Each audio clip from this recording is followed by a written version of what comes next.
हाय दोस्तों, आज मैं आपको एक रोमांचक यात्रा पर ले जा रहा हूं। उस समय जब धरती पर दानव घूमते थे। जी हां, हम डायनासोर की बात कर रहे हैं, लेकिन एक अलग अंदाज में। हम डायनासोर के अंडों की अद्भुत दुनिया में गोता लगा रहे हैं। जरा सोचिए, अपने हाथों में एक डायनासोर का अंडा पकड़ना, उसका वजन महसूस करना और उस जीवन के बारे में सोचना जो कभी उसके अंदर था। ये अंडे सिर्फ पत्थर नहीं है, वे प्राचीन जीवन के कैप्सूल हैं, जिनमें से प्रत्येक के पास बताने के लिए एक कहानी है। डायनासोर के अंडे पहली बार 1920 के दशक में मंगोलिया में खोजे गए थे। तब से हजारों अंडे मिले हैं, जिनमें से कुछ में असली भ्रूण भी है। इन खोजों ने वैज्ञानिकों को डायनासोर के जीवन के बारे में अविश्वसनीय जानकारी दी है, उनके प्रजनन से लेकर उनके जीवन के शुरुआती चरणों तक। अब बात करते हैं कि ये अंडे आज वैज्ञानिकों की कैसे मदद करते हैं।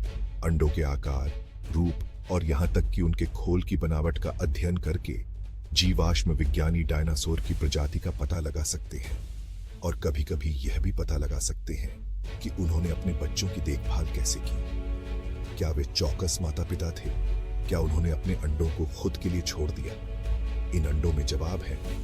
असली मजा तब आता है जब अलग अलग विकास के चरणों में अंडे मिलते हैं। इससे वैज्ञानिकों को यह देखने को मिलता है कि डायनासोर का भ्रूण समय के साथ कैसे विकसित हुआ, ठीक उसी तरह जैसे हम मानव भ्रूण के विकास का अध्ययन करते हैं। और यहाँ एक अच्छी बात है, सभी डायनासोर के अंडे एक जैसे नहीं होते हैं। कुछ मुर्गी के अंडे जितने छोटे होते हैं, जबकि अन्य फुटबॉल से भी बड़े हो सकते हैं। यह विविधता आश्चर्यजनक है और लाखों साल पहले मौजूद विविधता की एक विशद तस्वीर पेश करती है। तो अगली बार जब आप किसी संग्रहालय में डायनासोर का प्रदर्शन देखें, तो अंडों पर ज्यादा ध्यान से देखें। हो सकता है कि वे पूरे कंकाल के प्रदर्शन की तरह आकर्षक न हो, लेकिन उनके पास जो कहानियां हैं, वे भी उतनी ही मनोरंजक हैं। ये अंडे सिर्फ जीवन और मृत्यु के चक्र का प्रतिनिधित्व नहीं करते हैं, वे अतीत से एक ऐसा जुड़ाव है जो बहुत दूर है और फिर भी पृथ्वी पर जीवन के बारे में हमारी समझ के लिए बहुत जरूरी है।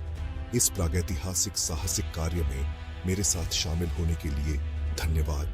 सोचते रहें, खोजते रहें और मैं आपको अगली बार इतिहास की गहराई से और कहानियों के साथ मिलूंगा।